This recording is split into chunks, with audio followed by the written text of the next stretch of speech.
Will Smith pulls drowning boy from river after friends abandon him. The river wasn't much to look at from the outside. A shallow trickle of water snaked its way over smooth stones, brushing past clumps of reeds that swayed lazily in the wind. It was the kind of place kids thought they could get away with everything. Far enough from adults, close enough to town. But under its peaceful veneer, the water was deceptive. Beneath certain bends, the current turned dangerous, swirling fast and furious around submerged rocks. And that's where they were. A pack of teenage boys, standing along the riverbank, their laughter echoing through the trees. At the center of it all was a boy no older than 12, smaller than the others and soaking wet. His brown hair stuck to his forehead as he wiped his face, shivering slightly. The older boys jeered at him, their hands on their hips, their voices loud and mocking. "Come on, man.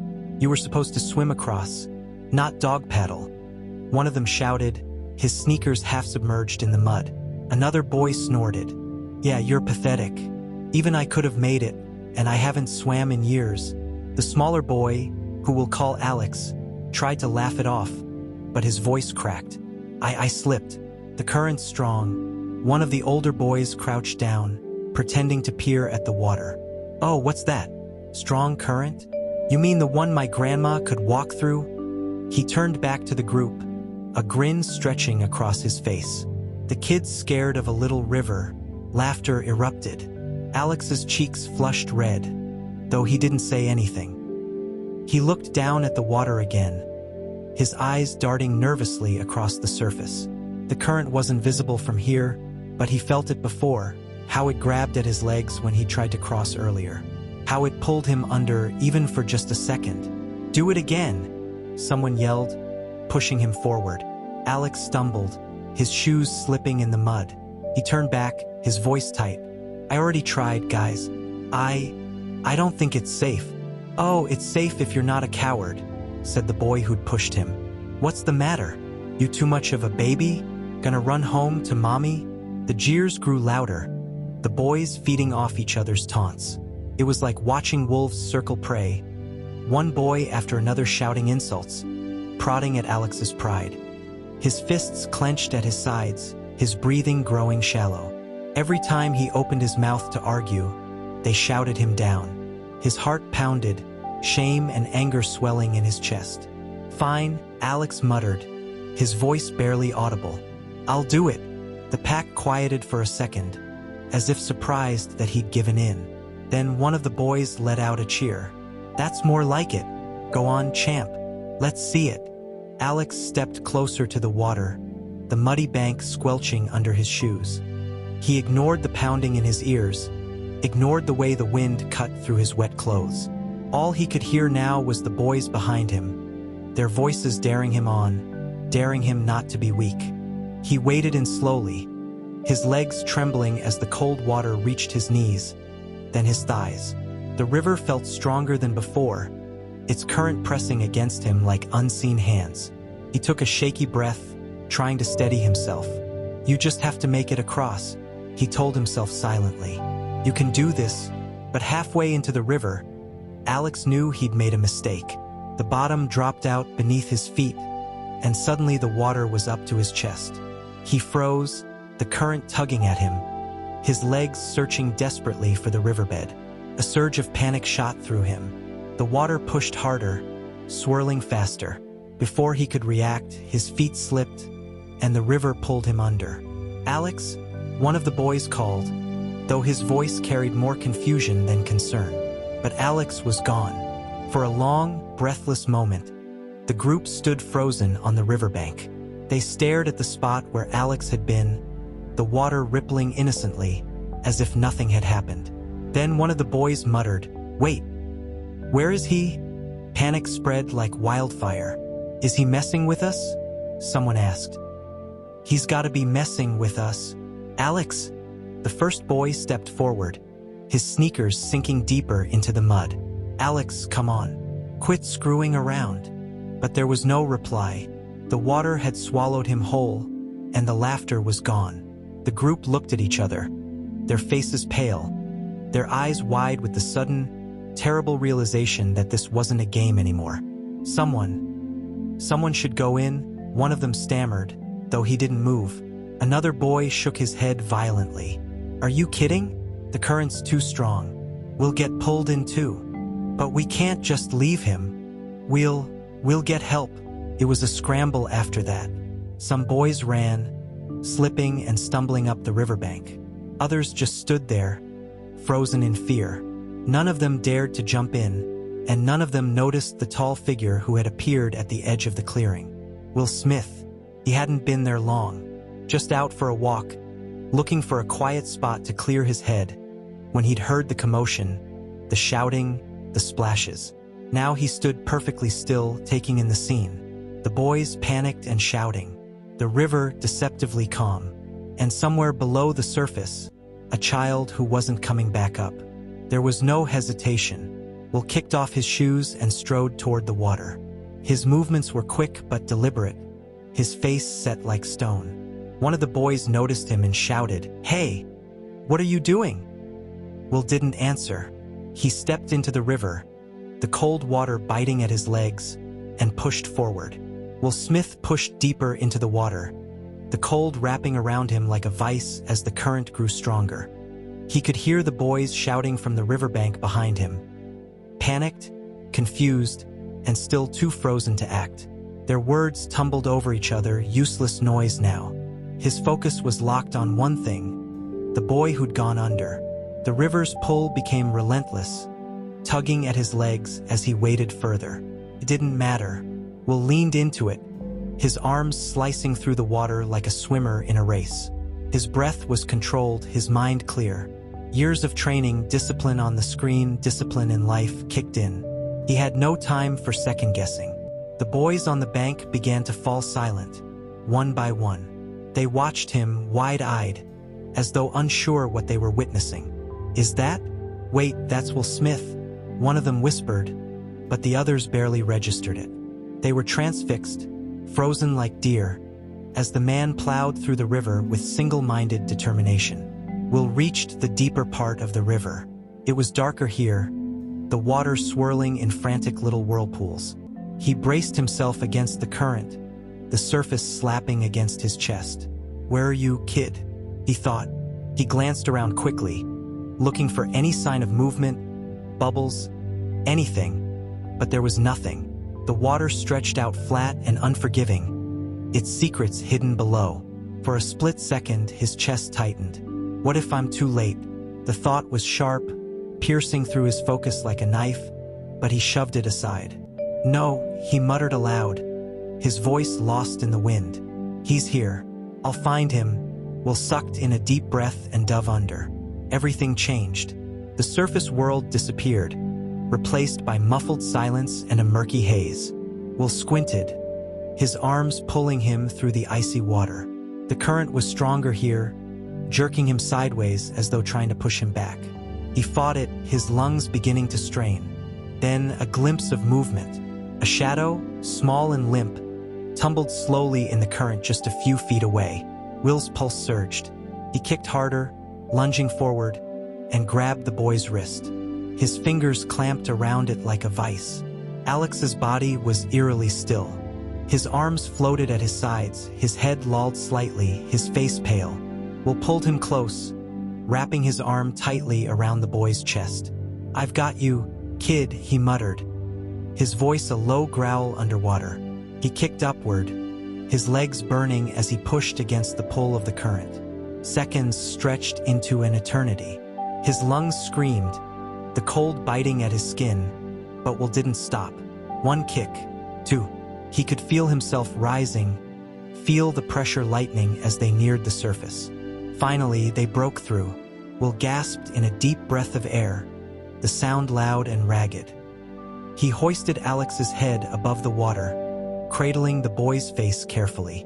"Hey!" he shouted, his voice booming toward the riverbank. "Someone call for help. Now!" The boys on the shore sprang into motion. One of them scrambled for his phone, his hands shaking so badly he almost dropped it. I'm calling. I'm calling. Is he?" Another boy stammered, his voice cracking.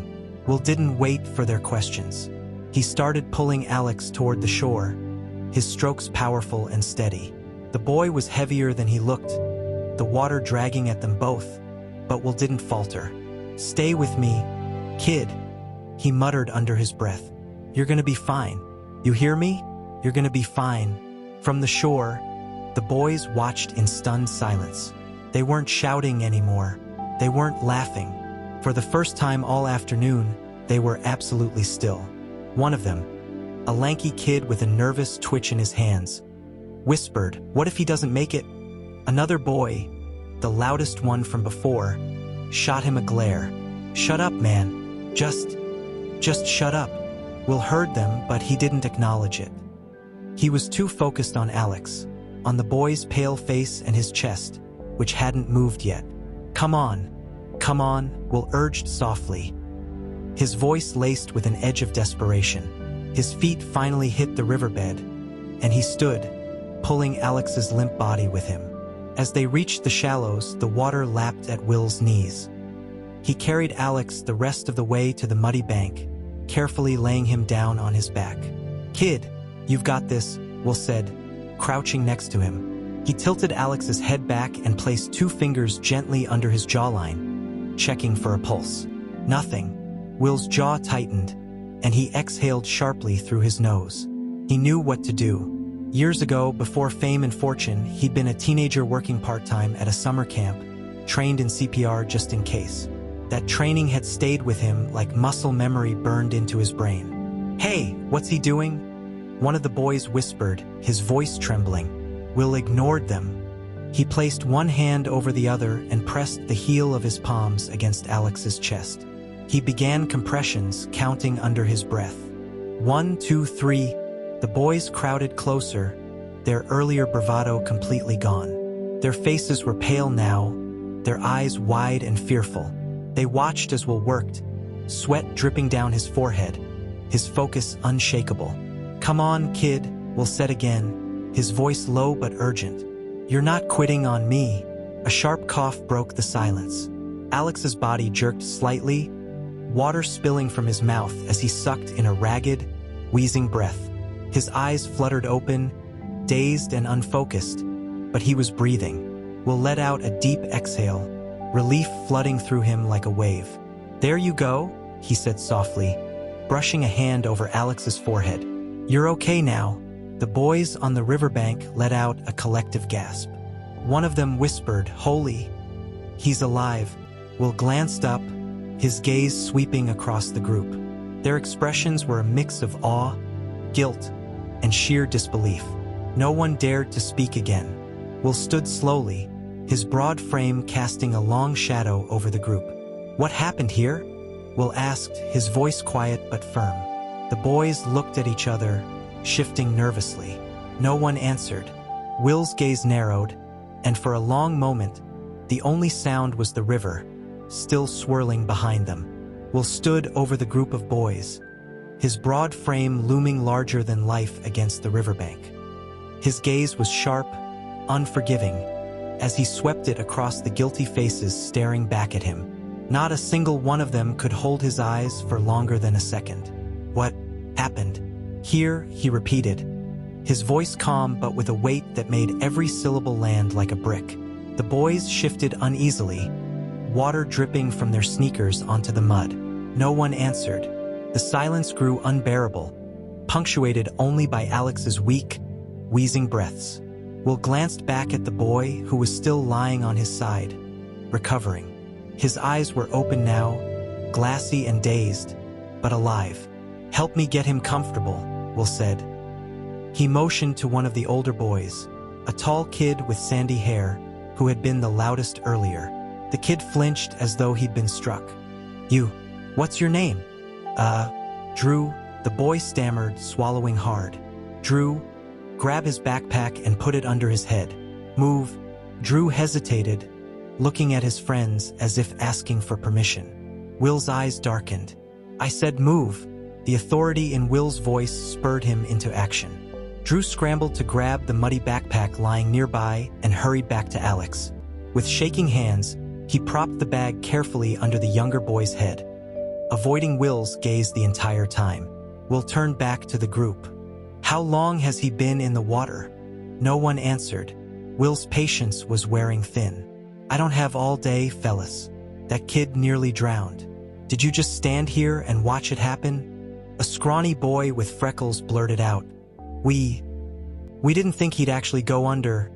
Will's head tilted slightly, his jaw tightening. Didn't think? His voice cut like glass.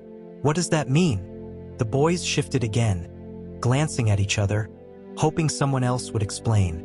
Finally, Drew spoke up, his voice trembling. It was just supposed to be a joke. You know? Alex, he was talking big, said he could handle the river. So we dared him. Will's expression darkened. You dared him? Drew shrank back a little but nodded. Yeah, but it wasn't like... We didn't think it'd go like that. He was fine at first, I swear. And then you let him drown? Will's voice was louder now, booming through the trees. The group collectively flinched. No, Drew insisted quickly. We didn't know what to do. I mean, we called for him, but he didn't come back up. And Will took a slow step toward the group. His presence was magnetic, commanding. Let me get this straight. You dared him to do something dangerous. Then, when he was struggling, fighting for his life, you stood here. You just stood here and let him sink? It's not like that, another boy said defensively. He had a square jaw and an attitude in his tone, but his confidence cracked when Will's sharp eyes locked onto him. We didn't know what to do. It happened so fast. Will pointed toward Alex, still shivering on the ground. It happened because of you. The boy opened his mouth to protest but fell silent. The truth hung heavy in the air. For a long moment, no one spoke. Will's gaze swept over each boy, pinning them where they stood. Some of them looked away, scuffing their shoes in the mud, while others stared at Alex with guilt written all over their faces. Do you know what would have happened if I wasn't here? Will said finally, his voice low and serious. Do you understand how close you came to letting this kid die? For what? A joke? The silence was suffocating. Drew shifted nervously. We're sorry. Sorry? Will repeated, his voice rising again. Sorry isn't good enough. You don't get to be sorry after the fact. You don't get to play games with someone's life and then act like it doesn't matter. The boys looked visibly shaken now. Will had peeled away every layer of bravado they'd been hiding behind. All that remained were scared, regretful kids who didn't know how to fix the mess they'd created. Will knelt next to Alex again, placing a steady hand on the boy's shoulder. Hey, buddy, he said gently. Alex's eyes flickered toward him, still weak but aware. You hanging in there? Alex nodded faintly, though his breathing remained shallow. Will looked over his shoulder at the group. One of you call an ambulance. Now. The boys hesitated again, as though waiting for someone else to act. Will's tone sharpened. Do it. One of you should have done that 10 minutes ago. Drew fumbled for his phone, his hands trembling so badly that it slipped out of his pocket and into the mud. He cursed under his breath, scooping it back up and frantically dialing. I'm calling, I swear. Will turned back to Alex, his expression softening slightly. Help's on the way, kid. Just keep breathing for me, all right? You're doing great. Alex's lips twitched into something like a smile, but his face was still pale. Will's mind raced. The kid was alive, but he needed medical help. Fast. His lips were starting to turn blue, and his small frame was trembling violently from the cold. Will glanced back at the group of boys. They were huddled together now, whispering frantically to one another. He could hear snippets of their conversation. Do you think he's gonna tell someone? This is so bad. What if we get in trouble? We didn't mean it. Will's patience was wearing thin. Hey, he barked, making all of them snap to attention. This isn't about you. You're worried about getting in trouble? Look at him. He pointed to Alex, who lay still and shivering on the ground. You should be worried about him, because you put him there. The boys fell silent again, shame washing over them like a wave. For the first time, they really looked at Alex. The sight of him, small, pale, and vulnerable, made their stomachs twist. Will stood up again, towering over the group. His voice was quieter this time, but no less powerful. I don't know what kind of friends you think you are, but friends don't let friends drown. Friends don't stand on the sidelines when someone's in trouble. No one argued. No one moved. From the distance, the faint sound of sirens began to echo through the trees. Drew exhaled shakily. "They're coming," he muttered. Will nodded. "Good." He looked at the boys one last time.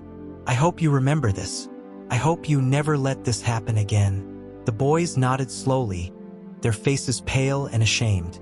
As the sirens grew louder, Will crouched next to Alex again, his expression softening. "Hang tight, kid," he said gently. "Help's almost here." Will crouched beside Alex, his hand still on the boy's shoulder. The sound of approaching sirens grew louder, a wailing reminder of how real and dangerous this situation had become. The boys huddled nervously in a tight group, whispering and glancing toward the road. Their earlier arrogance had evaporated, leaving behind only the fear of consequences they knew were coming. Drew shifted his weight from one foot to the other, holding the mud-smeared phone in his hands like it might explode. Are the cops coming too?" he muttered, looking up at Will with wide, worried eyes. Will didn't answer right away. His focus stayed on Alex, whose trembling was growing worse. The boy's teeth chattered audibly as his soaked clothes clung to his small frame. Will frowned, stripping off his own sweatshirt and draping it carefully over the boy. "This'll help a little, kid," he said softly. Alex managed a faint nod, his lips barely moving. Thanks." Will glanced over at Drew and the group, his face hardening. "Yeah, the cops are probably coming too." "What, you worried?" Drew's face went pale and he stammered, "No, I mean, we just didn't mean this wasn't what?" Will cut him off, his voice sharp. "Wasn't supposed to be serious? Wasn't supposed to matter? You think this kid doesn't matter?" The boys flinched, their guilty silence hanging heavy in the air. Will pushed himself to his feet, his broad frame casting a long shadow across the group. "I need you all to listen very carefully," he said, his voice calm but steely, "because you don't seem to understand how close you came to ruining everything today." He pointed at Alex. "That boy nearly died because of your choices. You dared him, you taunted him, and when he got in trouble, you left him there. You didn't help. You didn't even try." One of the boys, shorter with a mop of blonde hair, tried to defend himself. It's not like we knew what to do. We're not, like, lifeguards or anything." Will's eyes narrowed. "So you did nothing?" He shook his head in disgust. "You don't need to be a lifeguard to call for help. You don't need to be a hero to act like a decent human being." The boy shrank back, mumbling something under his breath, but Will wasn't done. "Let me tell you something, all of you. When someone's in trouble, you don't stand there and watch. You don't look at each other, waiting for someone else to step up. You act. You try. You do something. Because doing nothing?" He jabbed a finger toward the river. "That's how people die." The group fell silent again, staring at the ground as Will's words hit them like a tidal wave. Even Drew, who had been the loudest and boldest earlier, looked like he might be sick. From behind them, the sound of footsteps on gravel grew louder. Will turned to see two paramedics making their way down to the riverbank, carrying a stretcher between them. A police cruiser pulled up behind the ambulance, its lights flashing ominously in the midday sun. Two officers stepped out, surveying the scene with stern expressions. "Over here," Will called, waving the paramedics toward Alex. They hurried forward, dropping to their knees beside the boy to assess him. "How long was he in the water?" one of them asked, looking up at Will. "Not long. Maybe a couple of minutes," Will replied. "But he's been out for a bit now, and he's freezing." The paramedic nodded, pulling out a thermal blanket and wrapping it tightly around Alex's shoulders. "We'll get him warmed up and checked out," he said reassuringly. "You did the right thing pulling him out." Will gave a small nod but didn't smile. "Make sure he's okay." As the paramedics worked, the two officers approached the group of boys. One of them, a tall man with graying hair and a stern expression, spoke up. "What's going on here?" The boys tensed visibly. Drew looked like he wanted to disappear. Will turned to the officer, crossing his arms. "These kids dared that boy to go in the water," he said simply, his voice carrying a quiet anger. "And when he couldn't make it back, they stood here and did nothing." The officer's expression hardened, and he turned to the boys.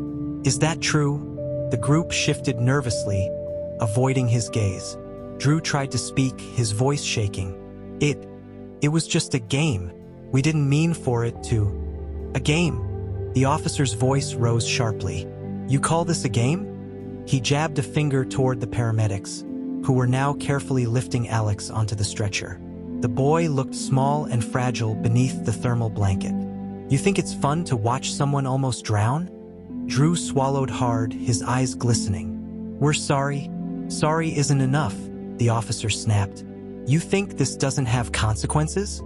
The boys exchanged panicked glances, the gravity of the situation finally sinking in. The officer turned back to Will, his expression softening slightly. "You were the one who pulled him out?" Will nodded. "Yeah." The officer extended a hand. "Thank you. You probably saved his life." Will shook his hand firmly. "Someone had to." As the officers began questioning the boys further, Will stepped back, watching them squirm under the weight of their guilt. He didn't take any satisfaction in it. Not yet. There was more to say, more to do, and these boys needed to understand the full impact of what had happened. He turned his gaze back to Alex, who was being carefully carried toward the ambulance. The boy's eyes met Will's for a moment, and despite everything, he managed a weak smile. Will smiled back, giving him a reassuring nod. "You're gonna be okay, kid," he said softly. The sirens began to wail again as the paramedics loaded Alex into the ambulance. The group of boys watched in silence, their faces pale and uncertain. Drew glanced at Will, his voice shaking as he asked, What's gonna happen to us?" Will's expression was unreadable. "That's not for me to decide," he said evenly. "But I'll tell you this, you better learn from this. Every single one of you, because next time, you might not be so lucky." The boys said nothing. They didn't need to. The fear and shame on their faces said it all. Will stepped back, crossing his arms as he watched the ambulance pull away, its sirens fading into the distance. The officers were still questioning the boys, their voices low and serious. For now, there was nothing more to do but wait. The afternoon sun hung heavy overhead, but the tension in the air felt colder than the river itself. Will stood with his arms crossed, his towering frame casting a shadow over the boys as the officers continued questioning them. The sound of their nervous replies mixed with the occasional crackle of the officers' radios, creating a soundtrack of unease. The older officer, his gray brows furrowed in frustration, rubbed his temples before fixing Drew with a sharp glare. "Let's be clear about something. You dared that boy to go into a fast-moving river, something you knew was dangerous, and then you stood there while he nearly drowned. Do you understand how serious that is?" Drew shifted his weight from foot to foot, his face pale and sweaty. "It wasn't like that, sir," he stammered. It was just a joke. We didn't think he'd actually go in." Will's voice cut through the air, low and furious. "Do you hear yourself? We didn't think. That's the whole problem, isn't it?" He stepped closer to Drew, his eyes blazing. "You didn't think about what could happen. You didn't think about how scared he'd be, or how much danger he was in. You didn't think." Drew flinched, his gaze dropping to the ground. The other boys looked equally shaken, their earlier bravado long gone. One of them, Tyler, the blonde kid who'd been the loudest before, started sniffling, rubbing at his eyes with the back of his hand. The officer's voice softened slightly as he looked at the group. "You're lucky this didn't end worse. Do you understand that? If that man hadn't been here to pull your friend out of the water, we wouldn't be talking about apologies right now. We'd be talking about funeral arrangements." Tyler let out a shaky breath, and another boy shorter with dark hair spoke up, his voice cracking. "We didn't mean it. We swear. We didn't know he'd get pulled out so far." Will shook his head slowly. "Doesn't matter what you meant. Intent doesn't save lives. Actions do." He turned his attention to Drew, whose shoulders had slumped under the weight of guilt. "I hope you remember this moment, kid. I really do." because you're not gonna get many chances to make things right in life. And right now, you all have a whole lot to make up for. Drew wiped his face on his sleeve, his voice small. How do we do that? The question hung in the air, the silence thick as Will stared at the group. He could see the fear in their eyes, the realization that they'd crossed a line they couldn't uncross. And yet, there was something else there, too. Regret. Will exhaled sharply, turning his back to them for a moment as he gathered his thoughts. First, he said finally, his voice steady but firm, you start by owning what you did. Not just to me, not just to those cops, but to him. He pointed toward the ambulance, which was now a distant speck on the road. That boy deserves your apologies. Your real apologies. And then you figure out how to be better. One of the officers chimed in, his voice stern but fair. And that means cooperating fully with this investigation. There are consequences for what you did today, and you need to face them. The boys looked at one another, their expressions a mix of fear and guilt.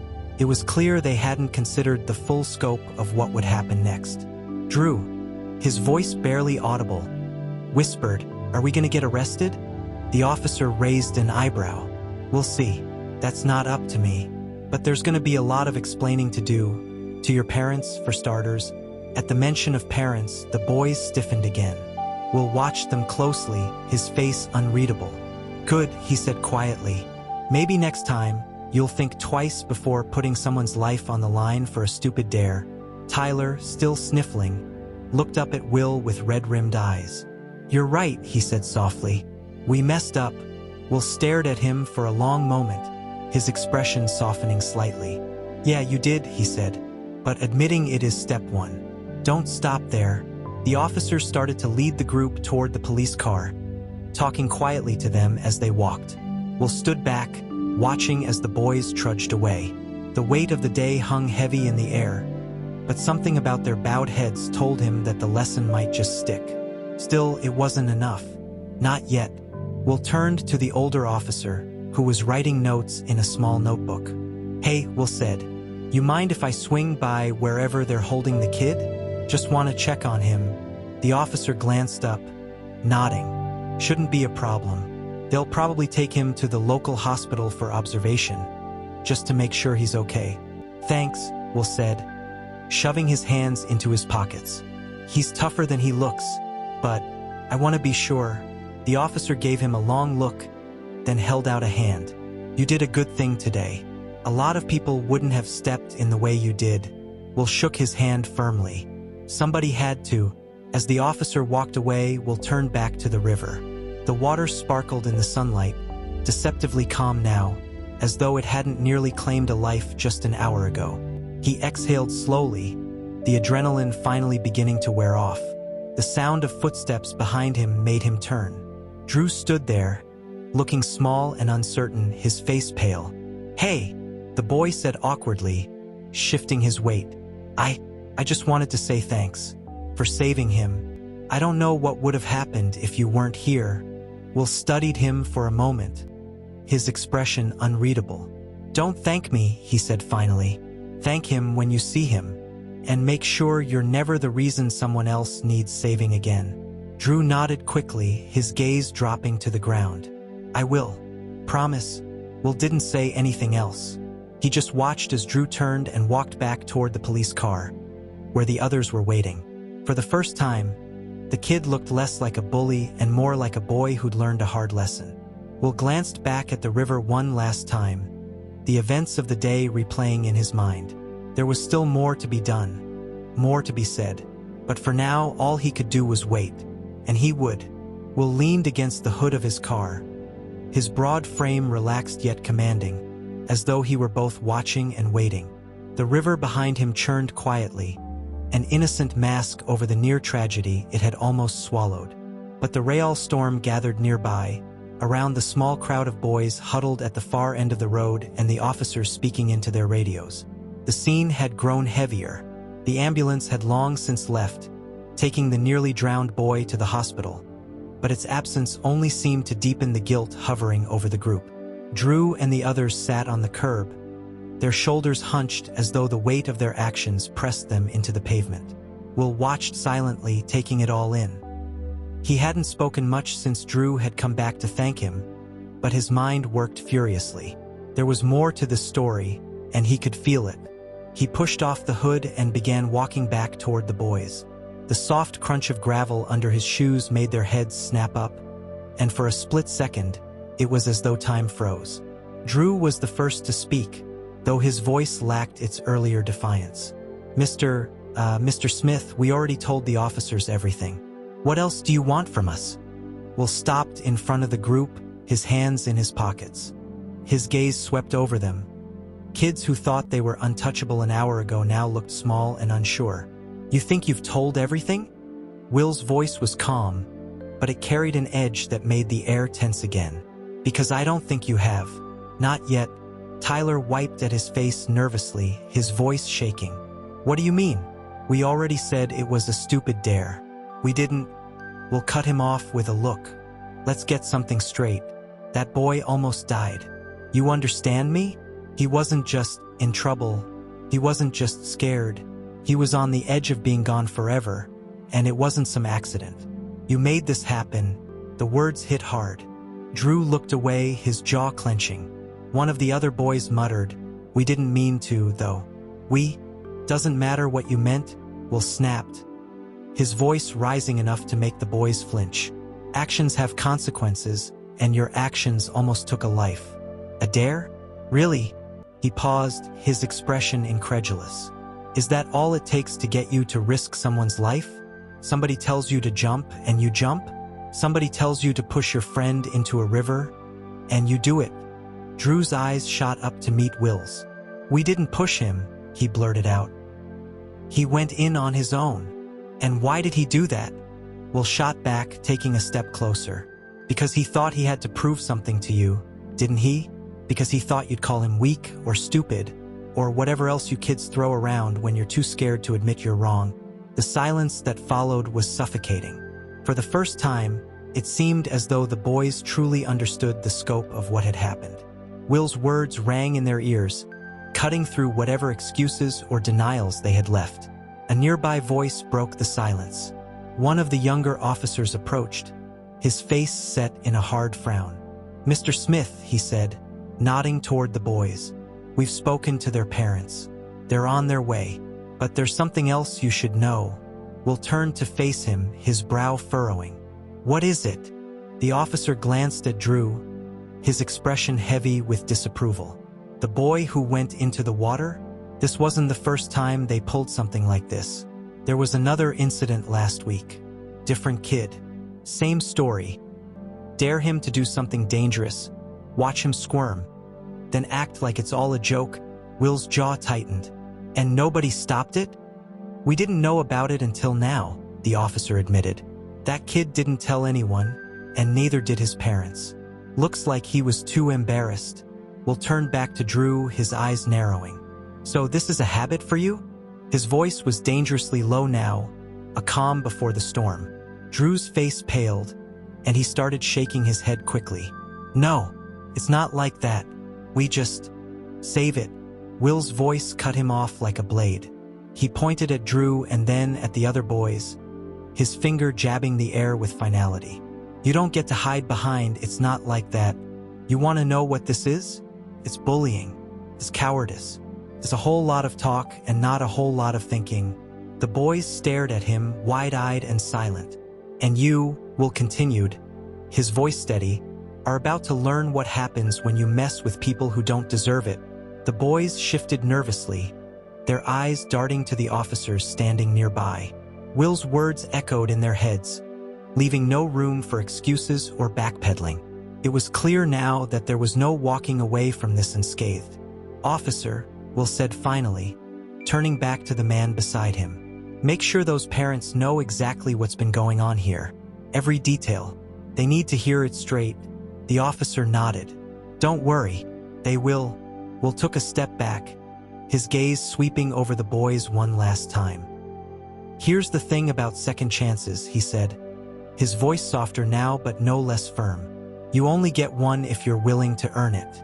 I hope you do, because if you don't, he trailed off, shaking his head. You'll be living with this for a long, long time. Drew swallowed hard, his face streaked with sweat.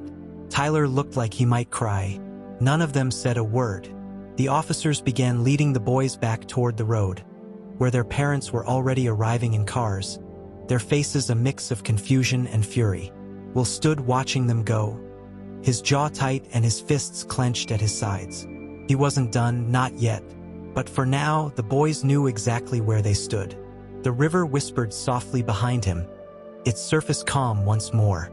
But the lesson it carried would linger long after the water settled. Will turned and walked back to his car, his mind still racing. There was more to do, more to say, and he wouldn't stop until he was sure the message had landed. The boys' parents had arrived by now, and the quiet tension in the air was deafening.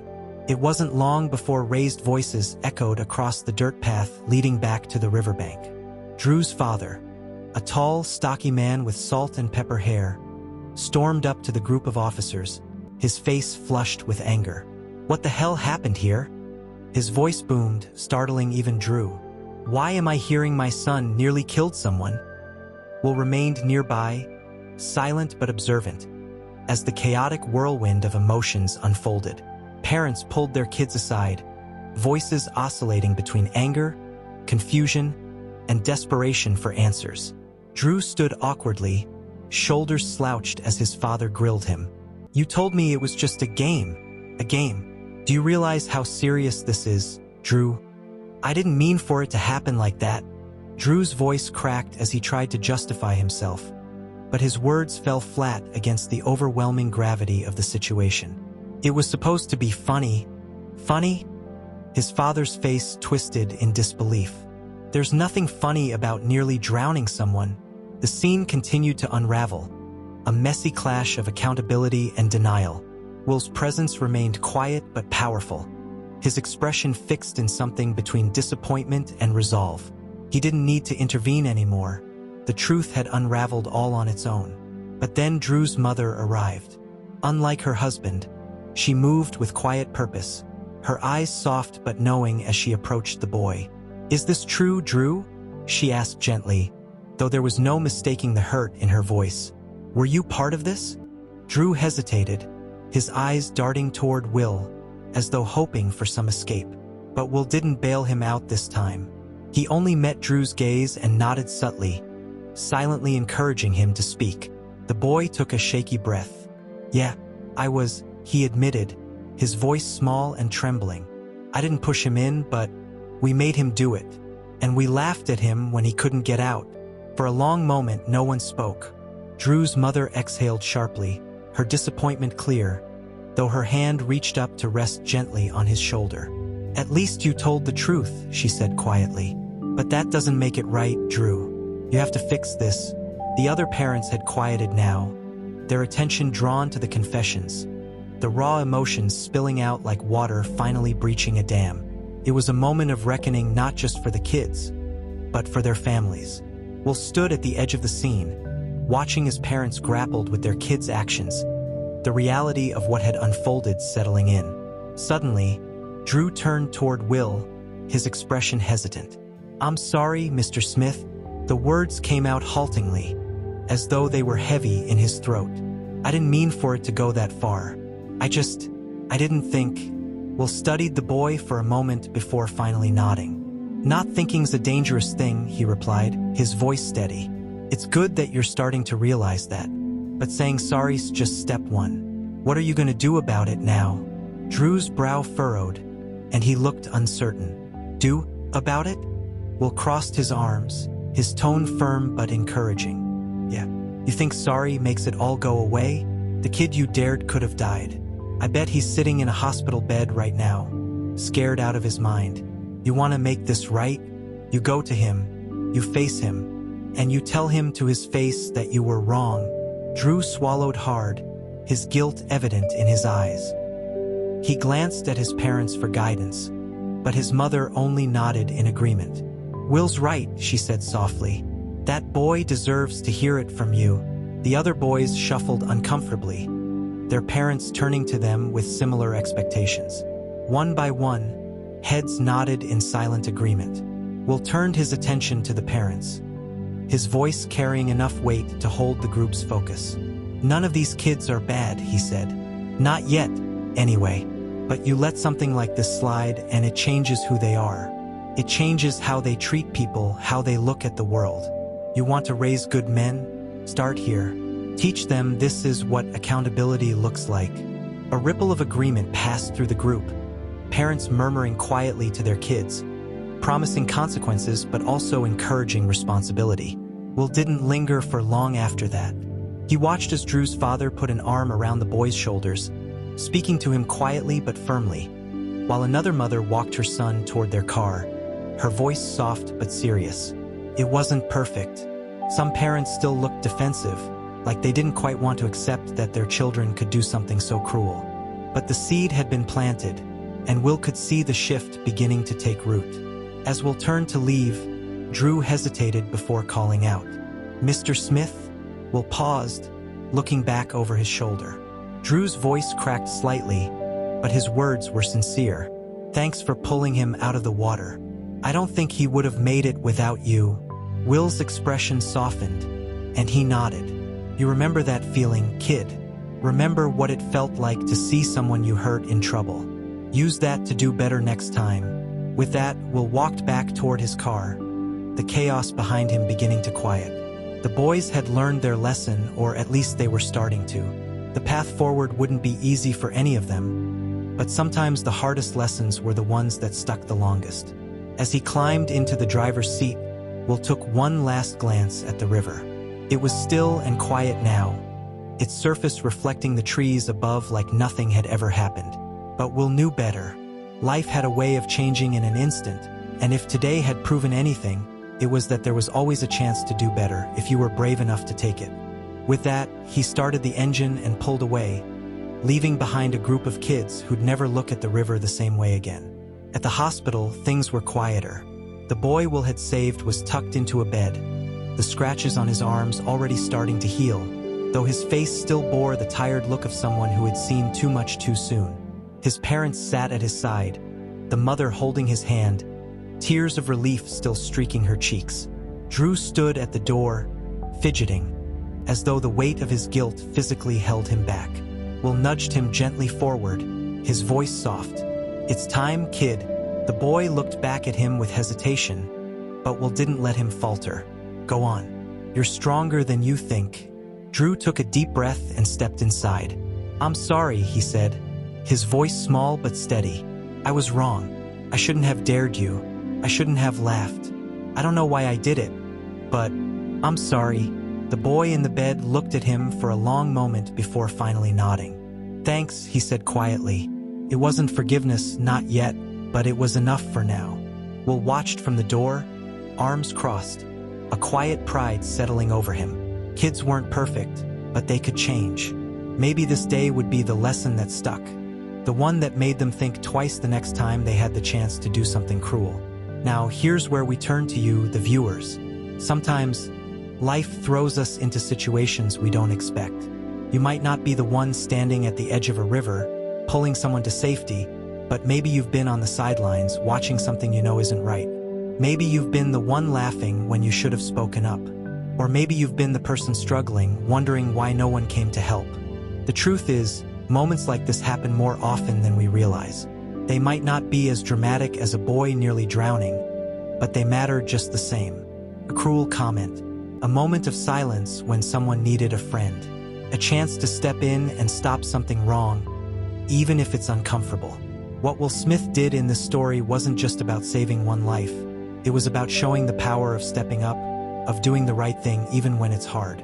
And more importantly, it was about teaching the next generation to do better. So here's the challenge for all of us. Be the person who steps in. Be the one who pulls someone up when they're sinking, whether that's literally or figuratively. Don't be a bystander. Don't let cruelty or indifference win. And if you've made mistakes, if you've been on the wrong side of a situation, own it. Apologize. Do better. Because, as Will reminded us, it's never too late to change the story. If the story hit home for you, share it. Let it be a reminder that we all have the power to make a difference, even in the smallest ways. Drop a comment below about a time you stood up for someone, Or maybe a moment you wish you had. We're all learning, and it starts with moments like this. Remember, every river has two sides. It's up to us to decide which one we're standing on.